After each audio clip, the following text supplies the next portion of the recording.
Bismillahirrahmanirrahim. Alhamdulillahi rabbil alamin.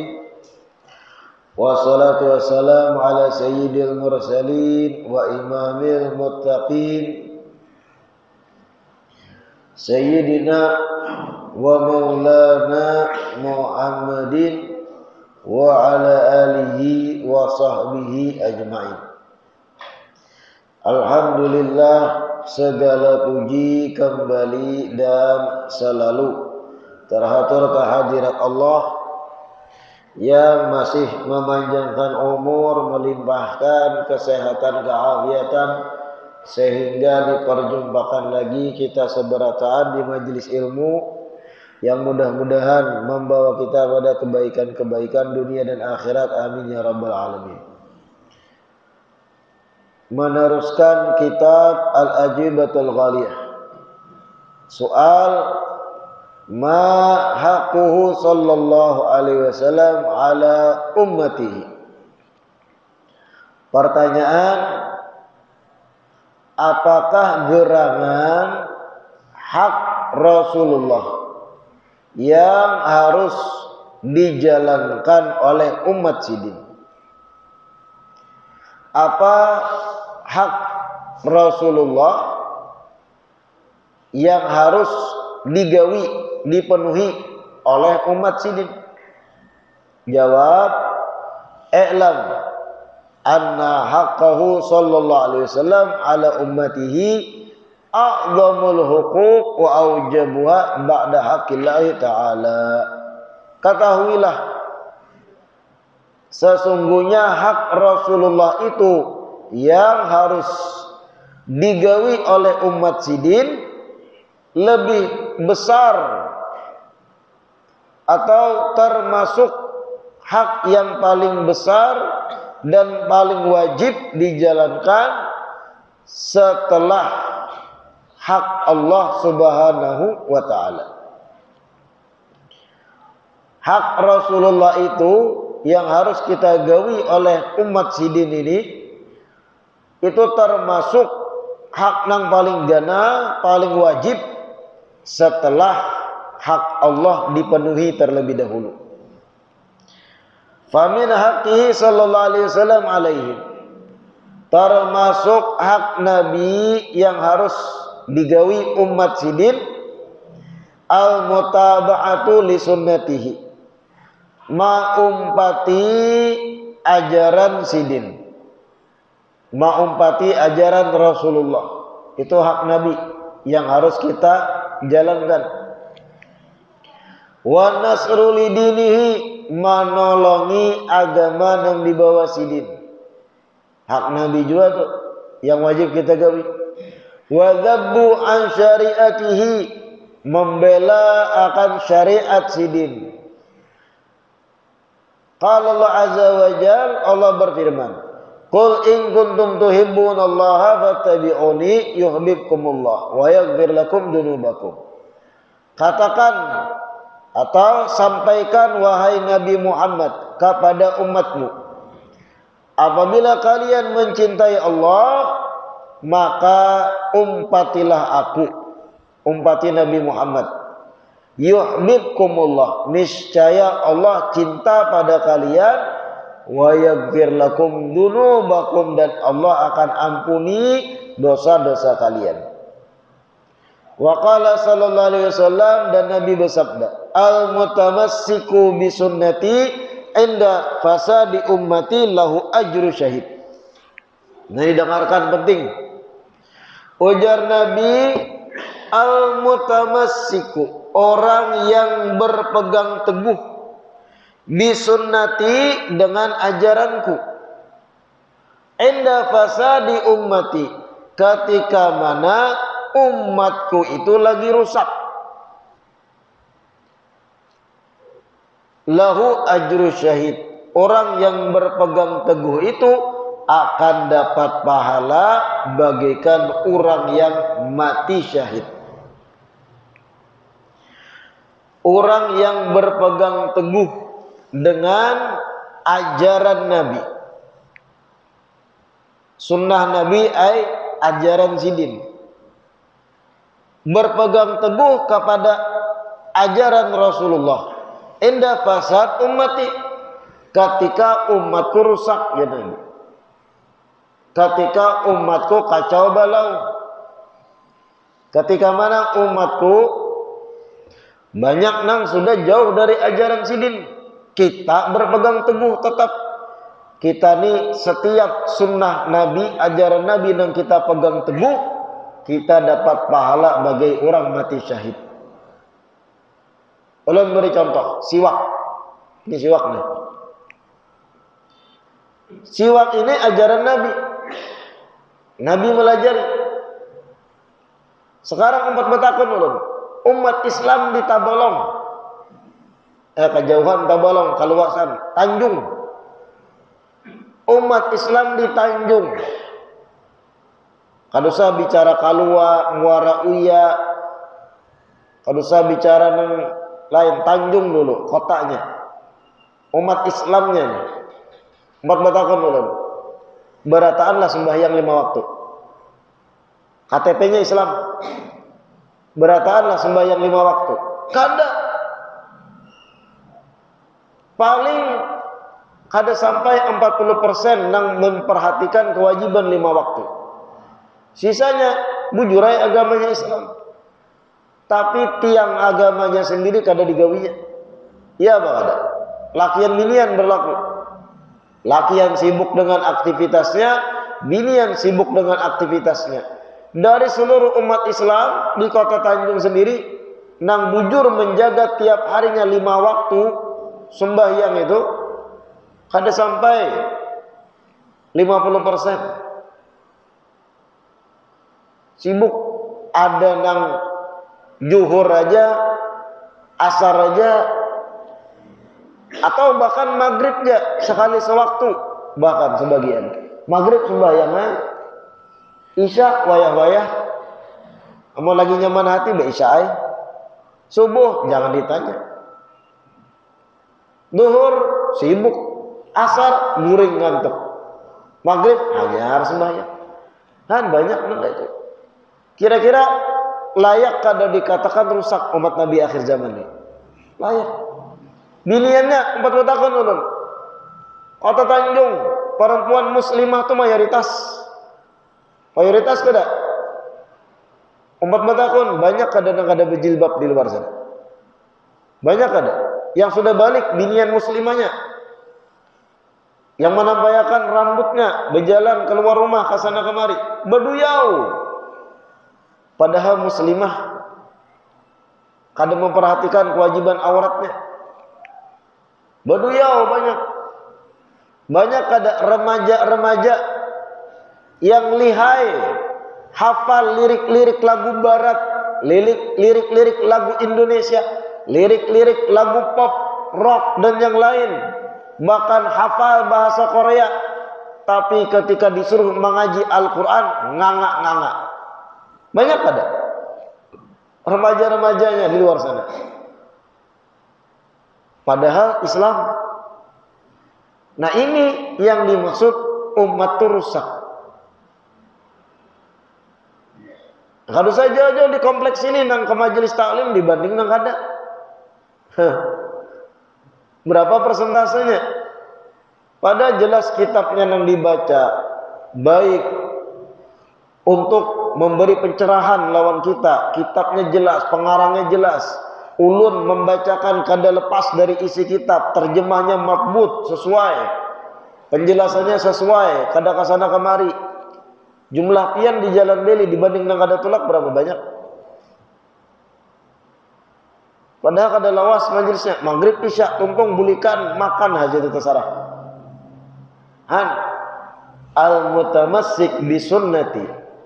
Orang yang berpegang teguh dengan ajaranku ya Nabi. Majelis ilmu ajaran Nabi bukan? Ajaran Nabi. orang yang berpegang teguh dengan ajaranku, inda fasad ummati, ketika mana umatku rusak. Kita yang berpegang teguh dapat pahala bagaikan orang mati syahid. Orang mati syahid itu pahalanya singganalan. Orang nih umpat perang disabilillah, perang di jalan Allah, matinya dibunuh musuh, itu ditimbai ke surga langsung. Asalkan kada ada hutang piutang waris ngurusi, timbai ke surga langsung. Oh bahari inya nakal, inya bahari mencuntan durian, inya bahari timbai ke surga, orang mati syahid, habis dosa-dosanya. Oh bahari inya menyabu, timbai di surga, syahid yang berjuang di jalan Allah. Nah itu pahala orang mati syahid.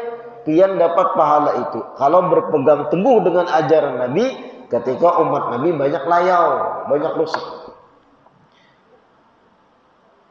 Satu siwak nih nang pian pakai ketika sembahyang. Pian berpegang teguh dengan ajaran Nabi makai siwak, gana pahalanya di zaman ini. Ya kalaupun tertinggal siwak dan ulun pun rancak tertinggal siwak nih, godaan setan itu dahsyat, melupakan siwak. Makanya ulama itu mengatakan dianjurkan siwak itu anak di telinga. Dalam kitab Nughyatul Mustarsyidin itu ada anjuran sunnah mengandak siwak itu di telinga. Sah. Kenapa? Supaya ingat terus. Tapi ngalih juga mah kayak gini lah, karena orang kada biasa. Padahal kayak itu di kitab. Ini ulun sampai tuntung kayak di sana. Di telinga siwak. Kalau tertinggal, ada penggantinya. Apa? Ujung baju bisa dapat pahala siwak juga, karena khashin, kasar permukaan tekstur baju kain itu. Orang yang berpegang teguh dengan ajaranku ketika umatku rusak dapat pahala syahid. Gak nawa pahalanya. Pian nih istiqamah hadir majelis ilmu. Ketika mana yang lain sibuk di rumah nonton telenovela, ada yang sibuk baramian, banyanyian, maghrib sampai isya. Pian memilih duduk di majelis taklim, belajaran kitab yang jelas, yang disampaikan jelas, yang dibacakan jelas.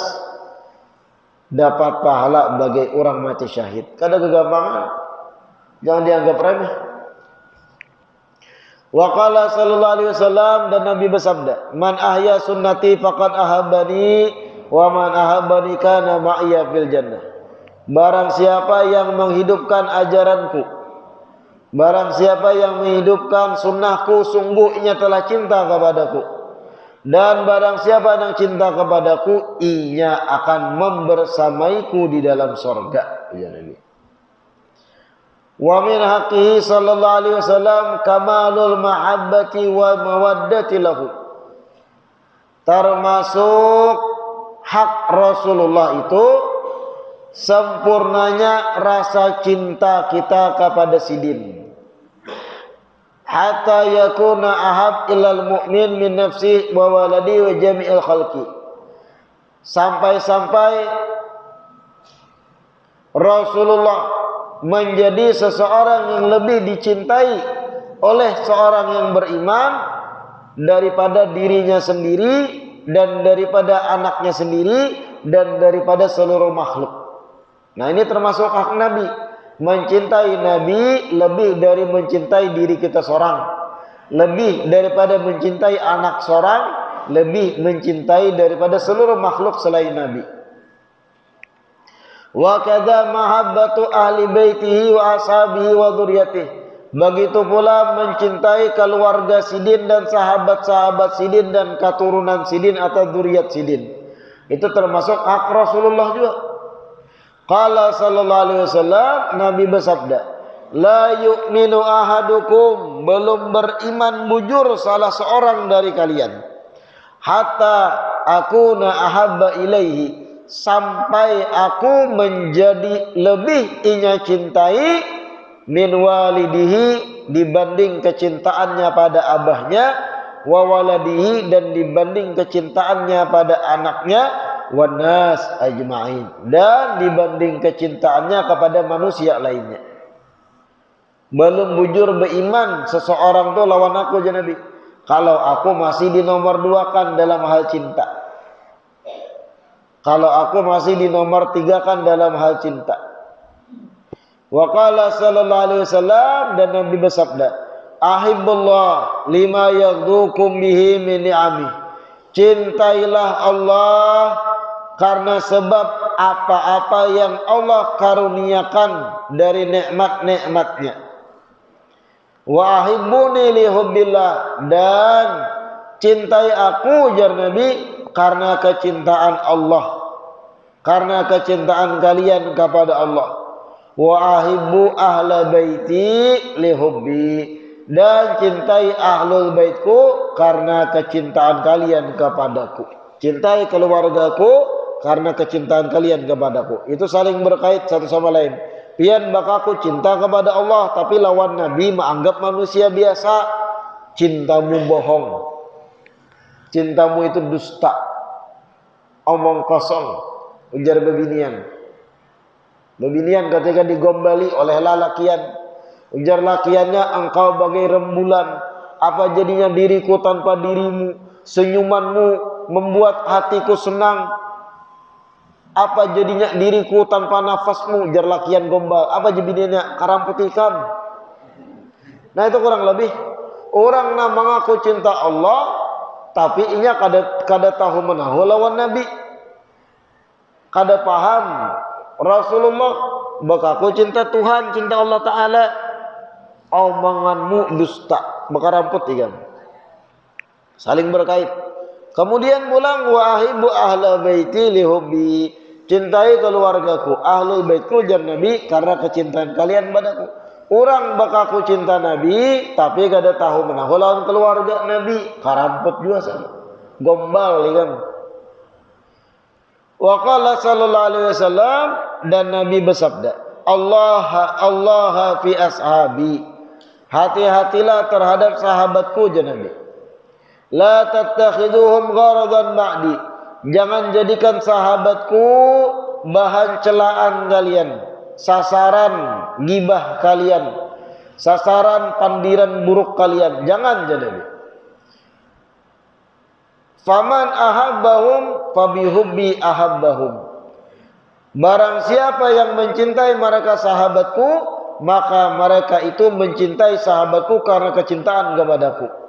Waman abghadahum fabibughdi abghadahum, dan barang siapa yang benci kepada sahabatku, sama halnya ia benci kepadaku. Waman adahum faqad adani, dan barang siapa yang mengganggu sahabatku, sama ia mengganggu aku, ujar Nabi. Waman adani, dan barang siapa yang mengganggu aku, faqad adallah tabaraka wa ta'ala, sama halnya ia mengganggu Allah tabaraka wa ta'ala. Waman adallah, dan barang siapa yang mengganggu Allah, fayushiku an ya'khudah, maka orang tersebut dekat untuk diambil oleh Allah. Artinya akan paparak dengan ajalnya, akan berparak dengan ajalnya.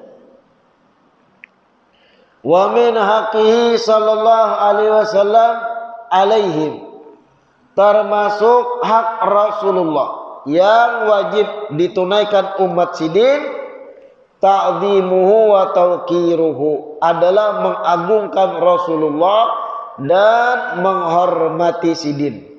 Waqad amarallah bidzalika fi kitabih, sungguh Allah Ta'ala telah memerintahkan kita untuk mengagungkan Nabi di dalam Al-Quran.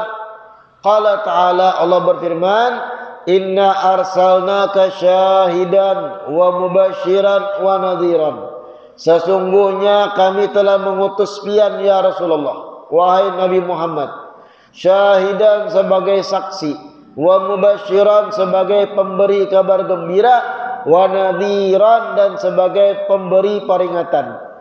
Litu'minu billah, agar mereka umat beriman pada Allah, wa rasulihi, dan agar beriman pada rasulnya, wa tu'azziruhu wa tuwaqiruh, dan agar mereka menghormati dan mengagungkan sang rasul tersebut. Ay tujilluhu wa tubalighu fi ta'zimi, agar kalian mengagungkannya dan betul-betul mentakzim atau menghormatinya. Fata'dhimuhu sallallahu alaihi wasallam min ta'dhimillah. Maka oleh karena itu mengagungkan Rasulullah itu bentuk lain mengagungkan Allah. Kama anna ta'atahu ainu ta'atillah. Sebagaimana taat kepada Rasulullah itulah bentuk asli taat kepada Allah. Wa mahabbatahu ainu mahabbati. Cinta kepada Rasulullah itulah bentuk kecintaan kepada Allah. Qala ta'ala, Allah berfirman, may yuti'ir rasul faqad ata Allah. Barang siapa yang taat kepada Rasul, sungguh samanya taat kepada Allah. Tapi bukan berarti Rasul adalah Allah. Ada salah paham ya. Wa qala ta'ala, dan Allah berfirman, innal ladzina yubayyi'unaka innama yubayyi'una Allah. Sesungguhnya orang-orang yang berbaiat kepadamu. Taulah baiat pian. Berjanji lawan Nabi dengan ketentuan-ketentuan tertentu. Sesungguhnya mereka-mereka yang berbaiat kepadamu, ujar Allah, innama yubayyi'una Allah, sama halnya mereka itu berbaiat kepada Allah.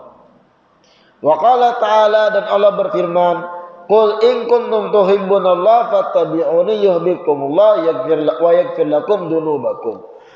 Katakan kepada umatmu, wahai Nabi Muhammad, apabila kalian umatku cinta kepada Allah, apabila benar cinta pada Allah, fattabi'uni, umpati aku, ujar Nabi. Pian nih mengaku cinta kepada Allah. Perintah selanjutnya bukan mengumpati Allah. Ada kawa mengumpati Allah Ta'ala. Kayak apa mengumpati Allah Ta'ala? Kawalah biar. Kena kiri Tuhan juga lah. Fir'aun. Cinta pada Allah jalannya apa? Fattabi'uni, umpati aku, ujar Nabi Muhammad. Mengumpati Nabi itulah bentuk mengumpati jalan Allah. Yuhibbukumullah, niscaya Allah akan cinta pada kalian kalau mengumpati Nabi. Wa yaghfir lakum dzunubakum, dan Allah akan ampuni dosa-dosa kalian kalau mutabaah mengumpati Nabi. Mengumpati Nabi itulah bentuk kita mengumpati Allah. Cinta kepada Nabi itu bentuk hakikat kita cinta pada Allah. Berbaiat kepada Nabi itulah bentuk baiat kita berjanji kepada Allah. Nah, itu orang paham akan mengerti kada mungkin pian langsung ke Allah Ta'ala tanpa benabi-nabian, kada diterima. Nabi itu gerbang jalan kita menuju Allah. Mengaramput seseorang mengaku sampai ma'rifat pada Allah, tapi nya kada benabi-nabian, kada mengumpati ajaran Nabi, ngaramput, ke mana jalannya? Ke mana? Ke menuju Allah Ta'ala kalau kada umat Nabi. Allah aja menyuruh, in kuntum tuhibbunallah, kalau kalian mengaku cinta pada Allah. Apa perintahnya? Apakah mengumpati Allah? Kada kawa. Perintahnya fattabi'uni, umpati Rasul, umpati aku, jar Nabi. Praktekkan perintah-perintahku, umpati apa yang aku suruh. Itulah bentuk kita cinta pada Allah. Amun hendak ittiba kepada Allah, mengumpati Allah, kada kawa mengumpati Allah kayak apa? Jangan kawal langsung pada Allah Ta'ala. Sayyidina Abu Bakar kada benabi-nabian, Sayyidina Umar kada benabi-nabian. Mengumpati Nabi itulah bentuk kita berjalan menuju Allah. Ngaramput, dusta, bohong, bullshit. Orang mengaku sampai kepada Allah, tapi inya kada mengumpati ajaran Rasulullah. Ngaramput, kada ada jalannya. Salah jalan nih kan, dikelabui setan. Mengumpati Nabi itu gerbang menuju Allah, katakan. Wa kana sahabat radhiyallahu anhum al-mathal al-a'la fi hubbihi wa ta'dhimihi sallallahu alaihi wasallam. Dengarkan nih. Sahabat-sahabat Nabi itu percontohan yang paling tinggi dalam hal mengagungkan Rasulullah. Sahabat Nabi itu mengagungkan bujur Nabi. Wa min dzalik termasuk kisah sahabat mengagungkan Nabi. Fi kisatil Hudaybiyah, lamma wajjahat Quraisyun Urwata ibn Mas'ud Ats-Tsaqafi ila Rasulillah. Ketika terjadi perjanjian Hudaybiyah, ini dalam sejarah, orang-orang kafir Quraisy itu mengutus utusan bernama Urwah bin Mas'ud. Urwah bin Mas'ud belum masuk Islam waktu itu. Diutus oleh kafir Quraisy untuk apa? Mendatangi Nabi Muhammad. Urwah bin Mas'ud Ats-Tsaqafi akhirnya datang kepada Rasulullah dan sahabatnya.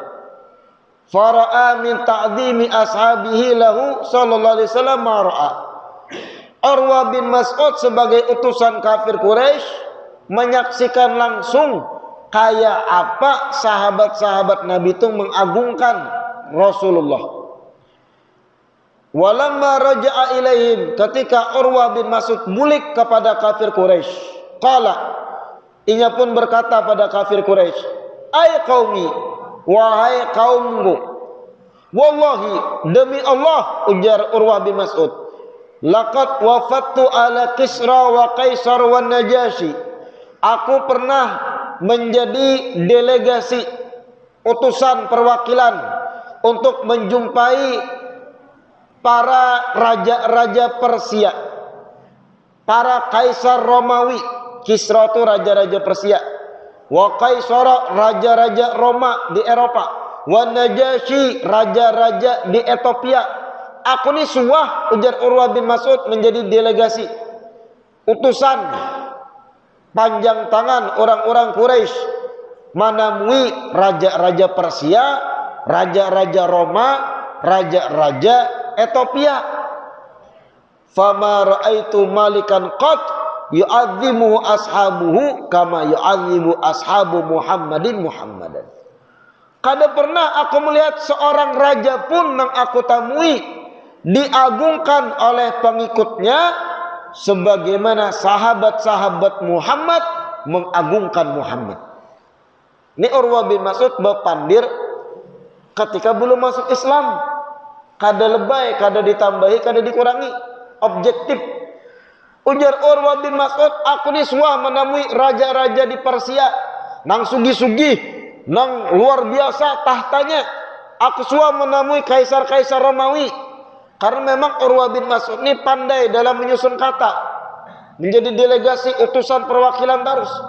Raja-raja Ethiopia, Najasyi pernah juga, tapi kada pernah aku melihat ada seorang raja pun dari daerah yang aku kunjungi diagungkan pengikutnya sebagaimana pengikut Muhammad mengagungkan Muhammad. Saking dahsyatnya sahabat mengagungkan Nabi. Innahu ma tanakhama nukhamatan illa waqa'at fi kaffi ahadihim fadalaka biha wajhah wa yadah. Pengikutnya Muhammad itu, Urwah bin Mas'ud, tidaklah Muhammad itu berludah. Nabi berludah nih. Kemudian ludah tadi jatuh ke tangan sahabatnya Muhammad, ke telapak tangan sahabatnya Muhammad, mengecualikan sahabat Muhammad tadi, ludah Muhammad itu dipusutakannya di wajahnya dan di kedua tangannya. Ludahnya pimpinan mereka Muhammad itu dipusutakannya di muka dan di tangannya. Wa idza amarahum bi amrin, kalau Muhammad menyuruh mereka satu perintah, ibtadaru amrah, lakas menggawi perintahnya, ujar Urwah bin Mas'ud. Wa idza tawaddaa, kalau Muhammad baudu, kadu yaktatiluna ala wudu'i, hampir-hampir saja pengikut Muhammad itu berbunuhan, memperebutkan ala wudu'i, sisa air wudu Muhammad nang berjatuhan. Nah kayak itu bentuk takzim sahabat tuh. Sisa banyak wudu Nabi itu berebut sampai hendak berbunuhan. Ludah Nabi dipusutkan muha, wangi dari misik. Wa idza takallama, kalau Muhammad berpandir, khafadu aswatahum indah, barataan sahabatnya itu langsung menurunkan volume suara, sunyi senyap.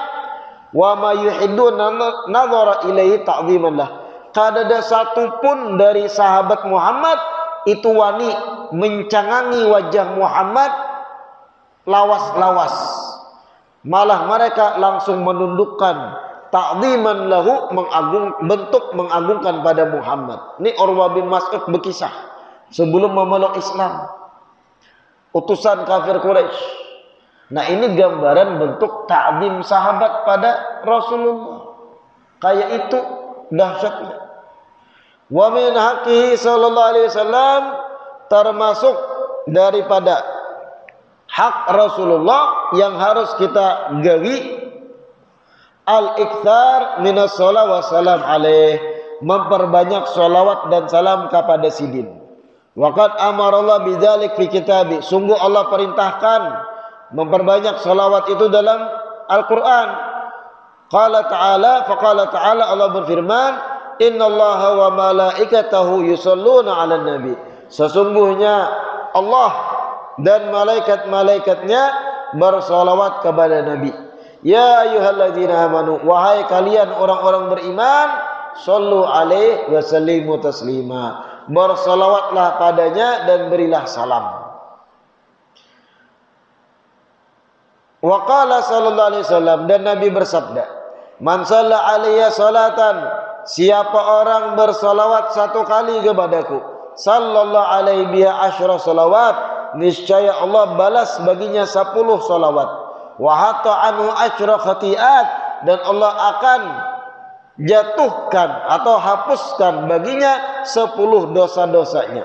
Wa qala sallallahu alaihi wasallam, dan Nabi bersabda juga, aulan nas bi yaumal qiyamah aktaruhum alayya shalah, paling dekatnya manusia di sisiku hari kiamat, paling utamanya manusia di sisiku hari kiamat, yang paling banyak bersolawat kepadaku. Mudah-mudahan yang kita baca hari ini bermanfaat. Mudah-mudahan diistiqomahkan duduk belajar di majelis ilmu, meraih ilmu bermanfaat, mengamalkan apa yang bisa kita amalkan. Amin ya rabbal alamin. Wallahu a'lam. Ada insya.